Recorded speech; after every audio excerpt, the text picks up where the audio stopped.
Welcome to Happy Times and Places, a positively inclined Doctor Who episode commentary podcast in which I, Toby Hadoke, try to see if I can guess my special guests' favourite things about their chosen Doctor Who episode. Hello Toby, this is Jim Sangster. You know that guy from Liverpool who keeps popping up on the DVD extras? The story I've chosen for you to watch is the very first one, but not the very first episode. Haha, I don't want it to be that easy for you. No, we're going to watch the Cavemen episodes. You know, the ones some older fans call the Tribe of Gum. So that's Cave of Skulls, Forest of Fear, The Firemaker.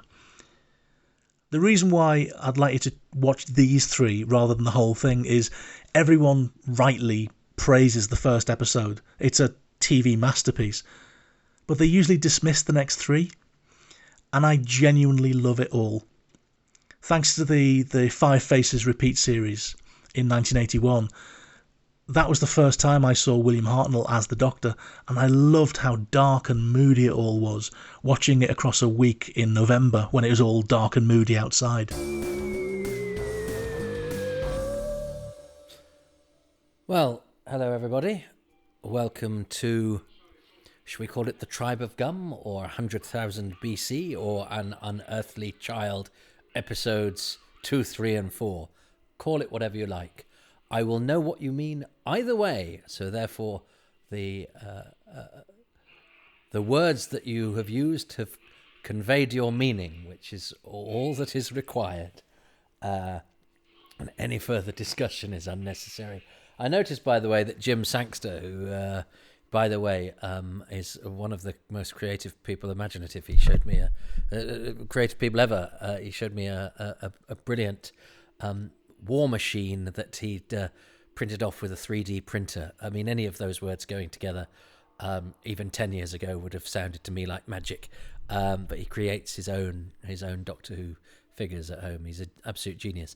But look, yeah, Jim has chosen, I think, rather cleverly, so that we don't get overshadowed by that first episode, which means somebody is still to choose that, which is interesting. I think that's going to be one of the easiest ones to do. Anyway, stop talking, Toby, and note to self, stop saying interesting. Whenever I say interesting, there's a klaxon goes off that goes, I don't think that's particularly interesting.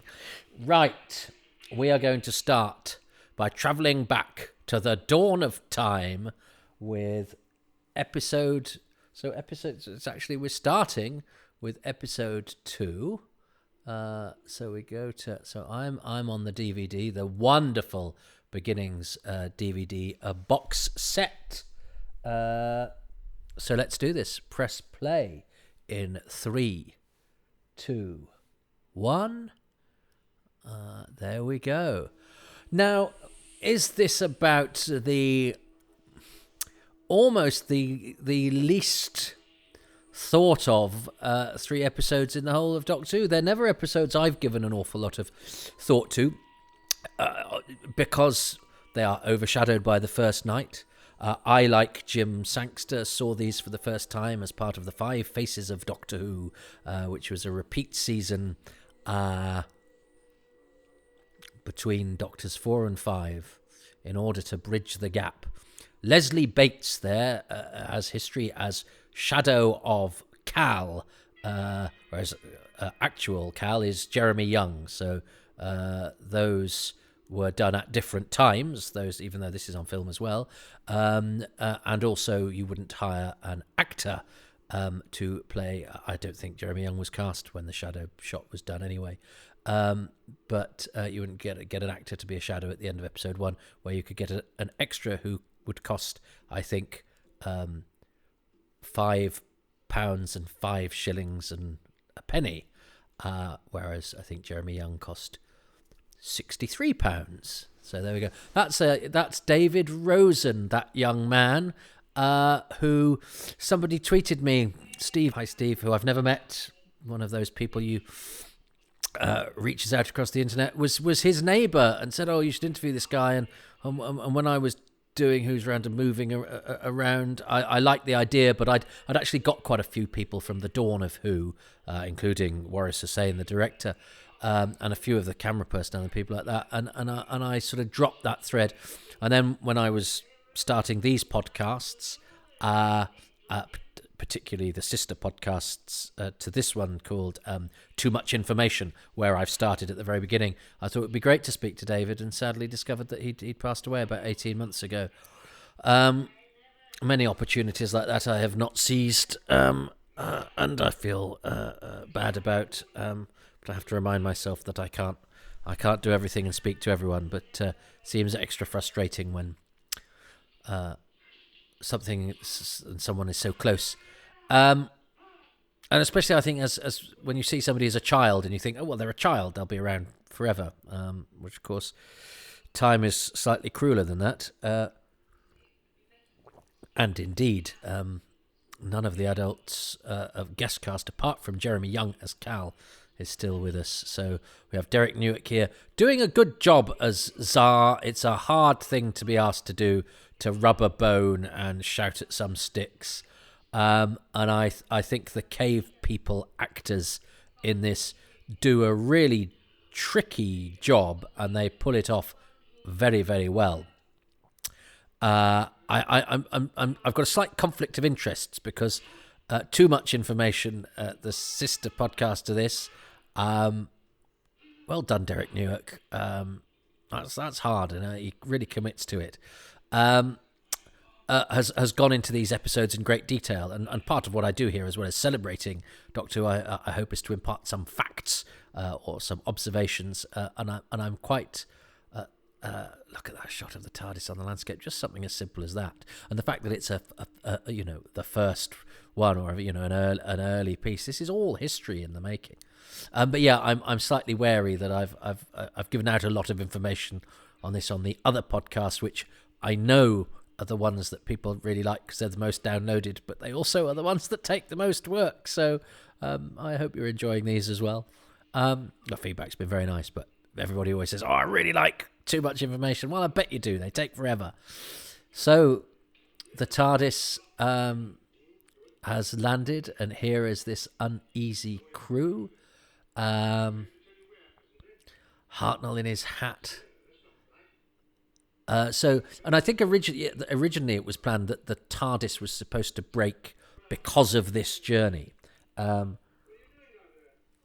don't think that's as blatant here, although obviously the rendering the crew unconscious thing is not the usual modus operandi of the space-time machine, which would cause a few problems.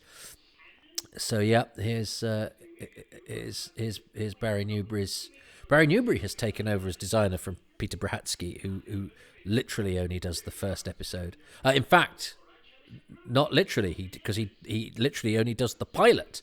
Barry Newbury actually had taken over by the first episode, even though Brahatsky gets the credit. I like the word charlatan. In fact, when I was a student, we had a theatre company called Charlatan. There's a Doctor Who moment, a Doctor Who. That's I think that was added later. Well, and indeed, a lot of the crew dynamic is the work of David Whittaker, not of Anthony Coburn, the writer. I think David Whittaker polished some of the dynamics between everybody because they're working out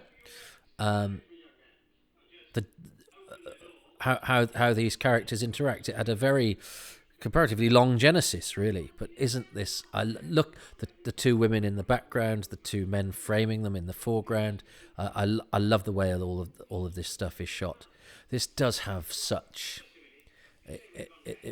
they're making history and they don't really know it. But again, we focus so much on that first episode. These are still, early steps. And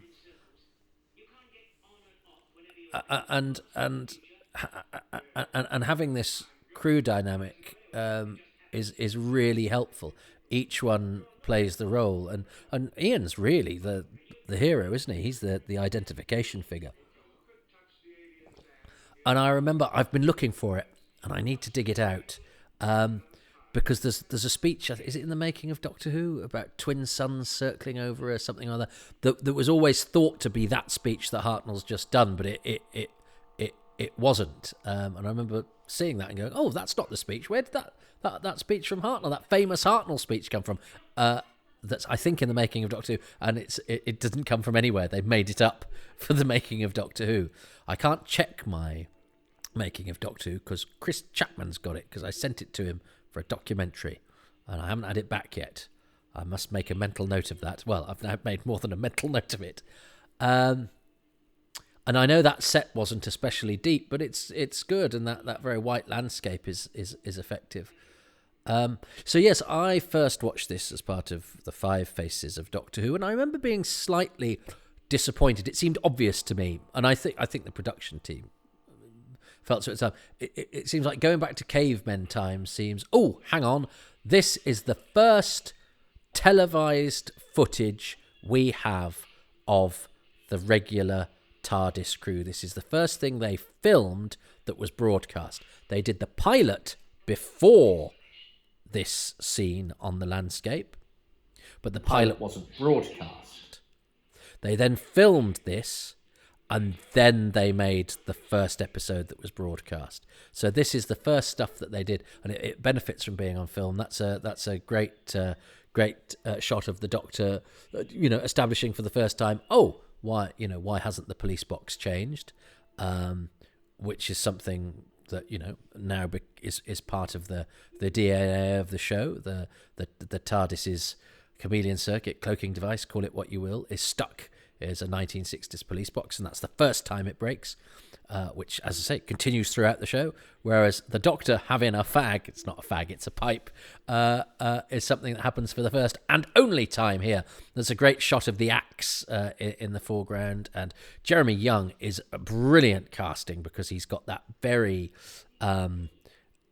striking physiognomy, and there's makeup involved there as well that's sort of accentuated the sort of crevices in his slightly Roman nose. He's actually a very handsome man, but he does have a very striking countenance that they've used to that they've very very cleverly highlighted in order to make him look sort of rough-hewn and caveman-y, and the wigs and everything helps as well, and that slightly sort of jutting jaw thing that he does. And he's the first Doctor Who villain. Welcome, Jeremy Young, the first Doctor Who villain.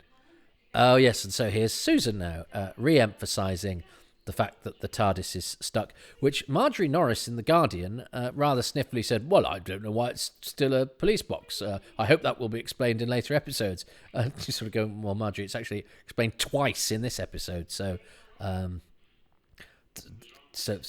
yes, the Guardian getting the wrong end of the stick and being a bit superior. That's never happened before. And I say that as somebody who writes for The Guardian, but I also find it infuriating at times. Yeah. Anyway, let's not get into that. It's sometimes all right to want popular culture to be in, and entertainment to be intelligent and smart, but you can do that without being sniffy about popular entertainment, a lot of which is actually more intelligent and smart than it's given credit for. That, anyway, I don't know why I'm looking at The Guardian now, but especially as it's The Guardian from 60 years ago.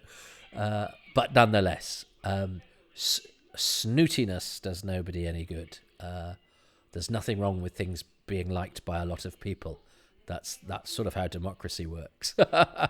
And yes, sometimes democracy gets it wrong, which is why Shut Up Your Face by Joe Dolce got to #1 and Vienna by Ultravox didn't. There have been worse failings of democracy, but that's the one that springs to mind. I love this TARDIS crew. I think it's such a brilliant dynamic, and I think they're all such good actors. I do think poor old Susan and Barbara get to scream at slightly too much, and have to be hysterical. She has to sort of throw herself at the landscape there, and I think they sort of iron that out a bit. I think it's at its acme here.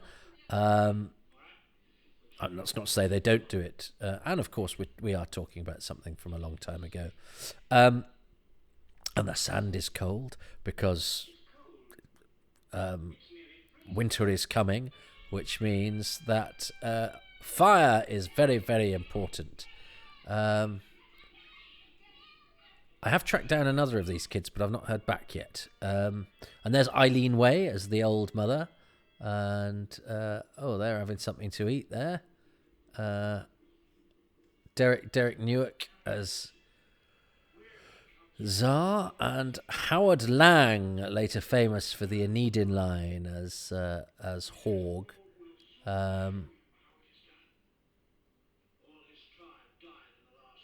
And the inky, but that's I've said this before, but I look at the way these three characters are framed, but I think the lighting in these cave scenes is fantastic, because people in furs grunting each other is not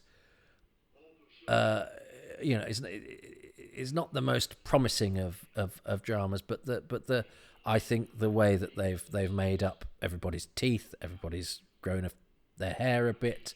But the lighting, the inky blackness of the dark, and then the light that shines on the sort of sweaty noses and on the contours of the faces is really, really effective. And I think if more Doctor Who of the 60s had been lit like this, it would be as I imagined it to be. So some of the stories that were slightly disappointing on first viewing was because I'd imagined them to have, sort of inky blackness, and actually they were quite, the contrast was quite bland.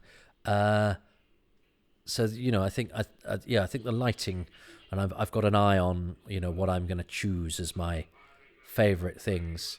But these, and I actually think, I know that Anthony Coburn, the writer, wasn't sure whether he wanted the cave people to speak when he was originally planning it. I think it would have been an absolute nightmare to write, and boring to write as well, without being able to use dialogue. And I actually think the dialogue that they give the cave people, the language patterns that they give them, they're not grunts, but they're also not 20th century speak, and it's a sort of curious halfway house that has an attempt to give a sort of slightly simpler mindset,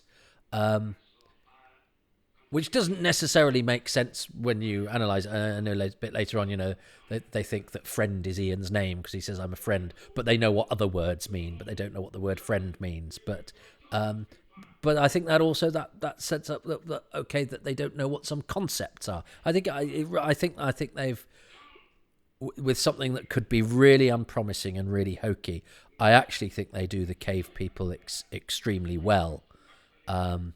Even though the story is, the story is a relatively simplistic power struggle, I think it's better. It is definitely a better story than it is often given credit for.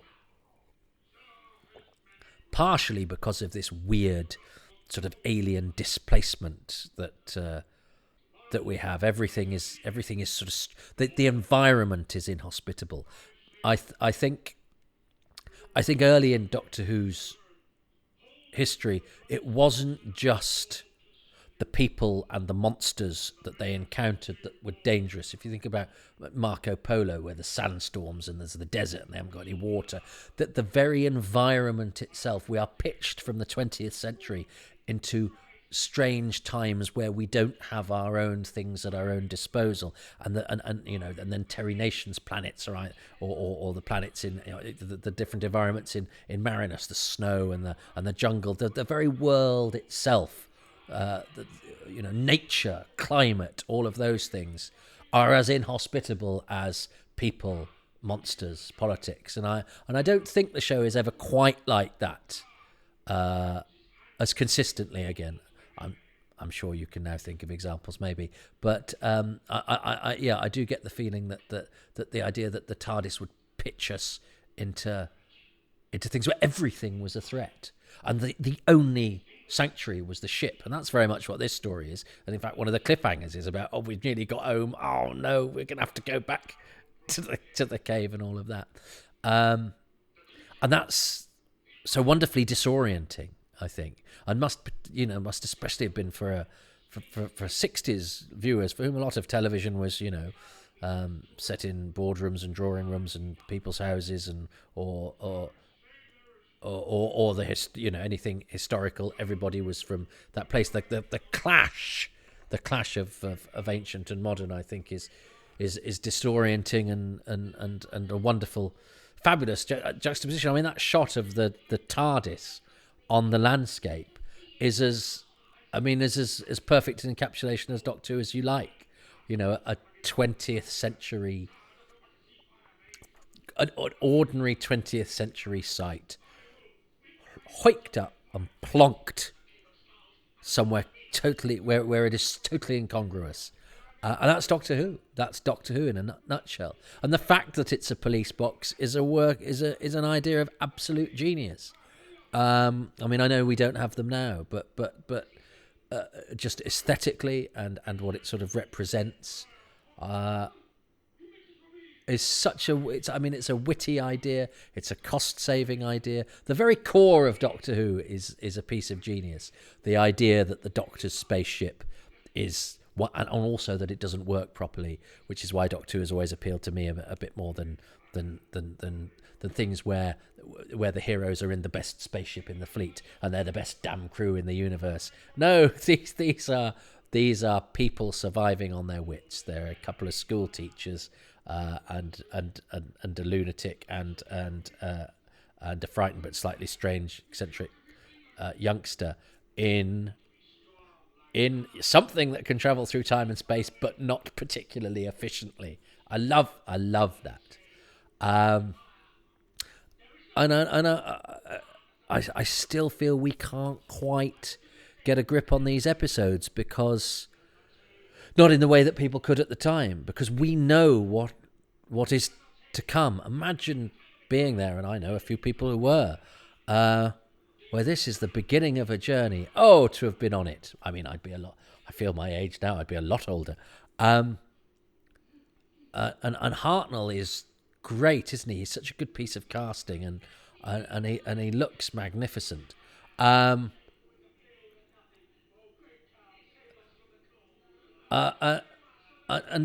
of course the idea that the Doctor has something that we take for granted. I had matches. I can make fire with matches. We can make fire like that.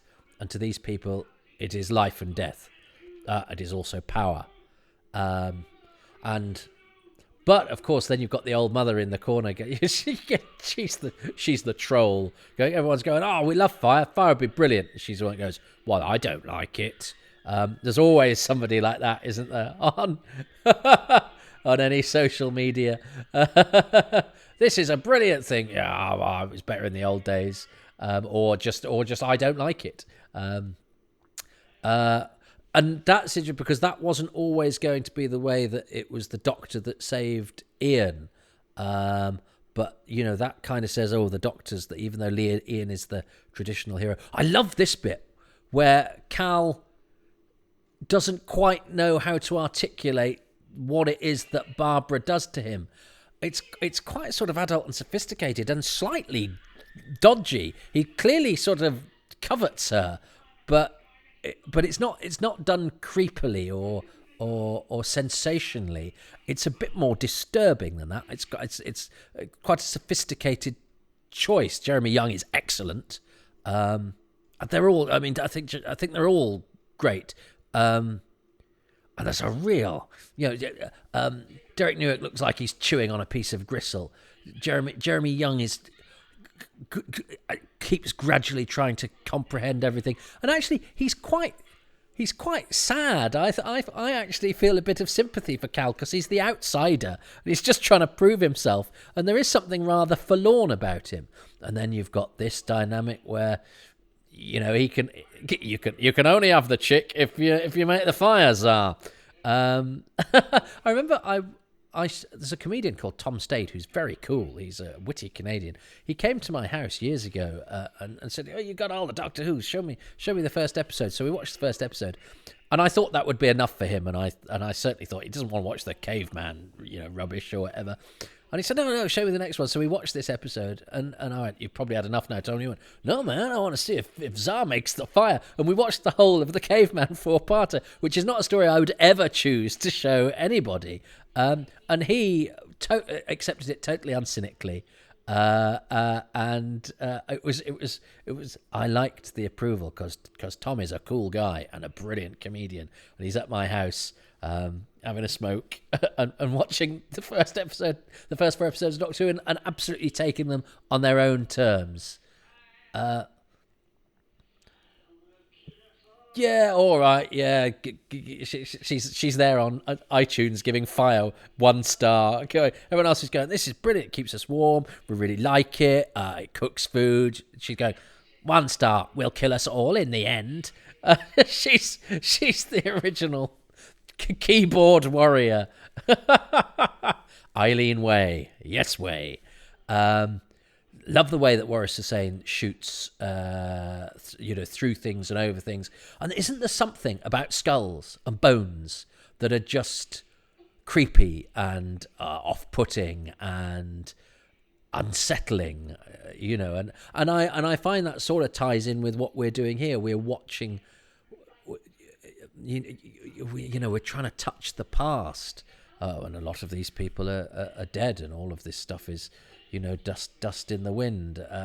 And I find that whole experience of, that this stuff is there forever and captured on film and on tape forever.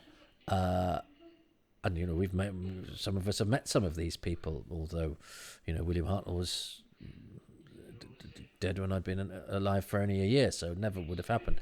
But there's something about a skull which was once a person, which was once somebody looking as an articulate and feeling things just as I am now, in the same way that everything we're watching was once solid and colour and the people were present, and now they're sort of dusty black and white evocative recordings, little snapshots of history. And I find that one quite moving, but also quite upsetting, and also quite creepy and strange. And I think all of that is encapsulated, is part of the enjoyment of Doctor Who, and none more so than these 3 episodes, because they're the first, they're the initial footsteps into the long history that we now have. Oh, I like that a lot. I think for this episode, it is good, isn't it? And it's so simple. I mean, the story is not up to much, and I think, Verity Lambert and David Whittaker's disquiet, the producer and script editor's disquiet, that the Caveman story was perhaps not the best way to kick off this series that they had high hopes for, because they did. I mean, it only ran for, it was only to run for 13 episodes. Well, actually, when they were announced Doctor Who, they say this is going to run all year. They did have, but I think we sometimes like to say, oh, it was just this humble little thing that stumbled into existence and became a legend. No, they had high hopes for it. Sidney Newman, who largely conceived it, although they had focus groups and things like that, was telling stuff, this is going to be great and it's going to last a whole year. Now, there were people within the BBC who had other ideas, and my God, some of the design department people hated it. But yes, to kick off this series, the idea of a sort of squabble in a cave is perhaps not the most, but it is what we see as the beginning of history. It's the beginning of human history. So I suppose it is appropriate, but it's telling that they've never gone, they've never gone that far back. They did. David Whittaker did try to have a caveman in Evil of the Daleks called Og, and that didn't happen. So he didn't learn. But actually, that's going to be my choice.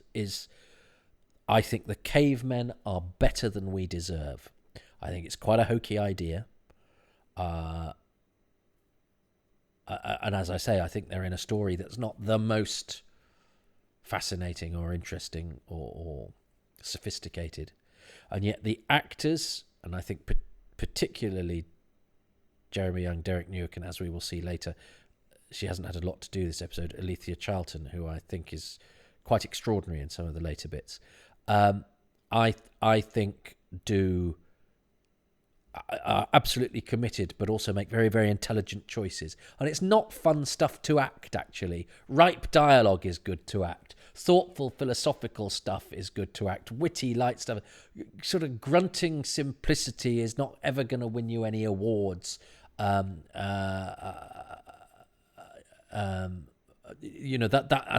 kind of lack of sophistication of character is not showy, and does not is not usually what people will sort of highlight as being, great examples of the acting art. But I think these examples are, because they actually shouldn't be, and because of. And I think that the way that the dialogue has been rendered and the thought processes have been put in helps. But I know that the actors also worked on the dialogue to slightly coarsen it up and to add grunts and but also that bit with no dialogue that Jeremy Young did when he sort of approaches Barbara is really unsettling and extraordinary. So the way that the cave people do their thing, but particularly that sort of triumvirate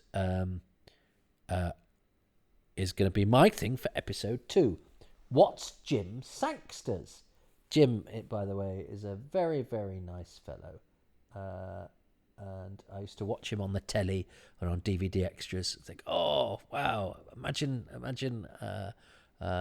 being in a position where you're asked to do that sort of thing. So I was very envious of Jim. So it was lovely to meet him and find out he was such a nice chap, and he's very clued up. Okay, Jim, what you got?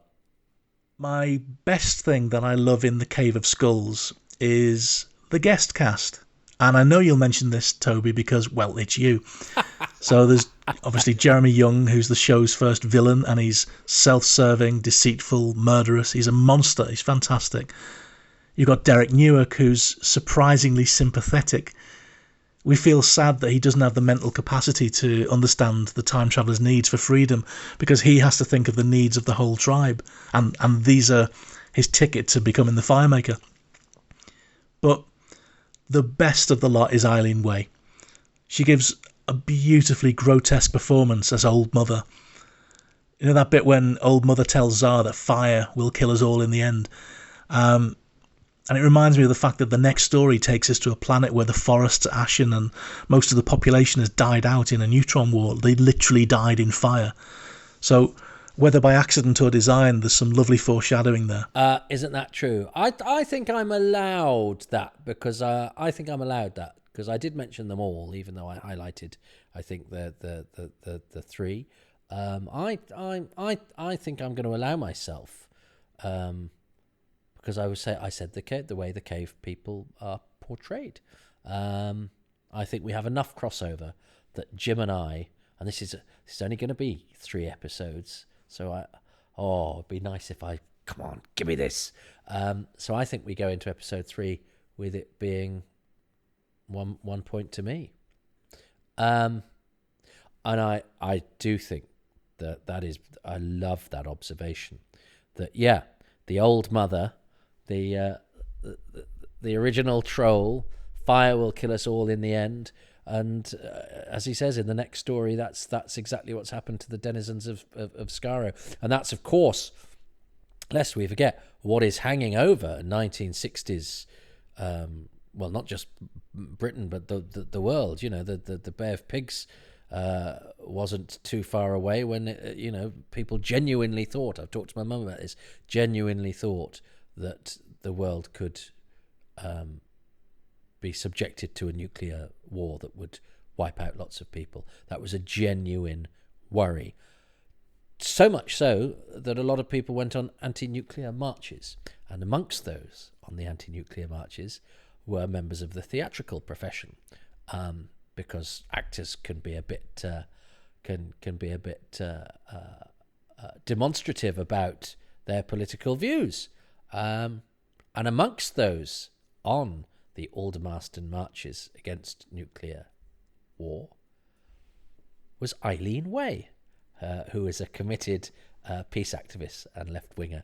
And I like to think that on the Aldermaston marches she held a placard high saying, "Fire will kill us all in the end." It hasn't killed us yet. But Jim Sangster has helped to light the fire within me that loves these episodes, and indeed all episodes of Doctor Who. Thank you for joining me watching these ones, and I will see you for a bit of alliteration in the Forest of Fear next time. But till then, ta-ta.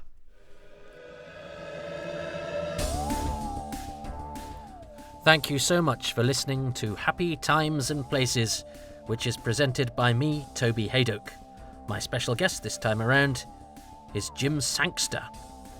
And I'd very much like to thank all the fire makers over at my Patreon page, the latest of whom are Alex Rowan, Colin Skamel, Richard Alt, Thomas Banks, Phil Chapman, Richie, Clive Lewis, Matt Newton, Peter Harness, William Keith, Kit Allen, Sabrina Tirabassi, Andrew Llewellyn, Darryl McLean, Barry Platt, and Mark Dakin.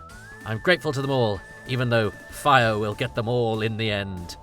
The music for this podcast is by Dave Gates. The podcast artwork is by Dylan Patterson. And when it hits YouTube, the thumbnail will be done by Gavin Rymil. I'm grateful to them all, and to you. Until next time, ta-ta.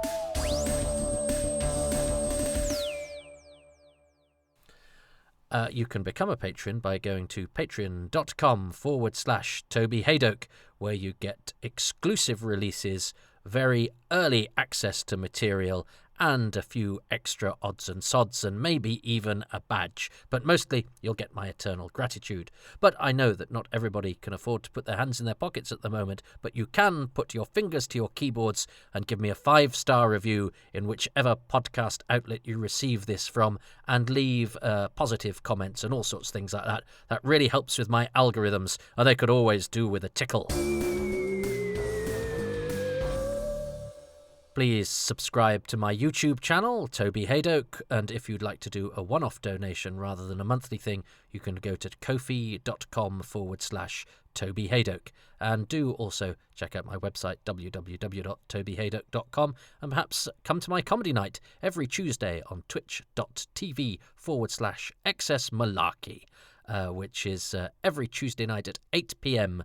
GMT. Myself and 4 comedians from around the world just doing comedy and stuff.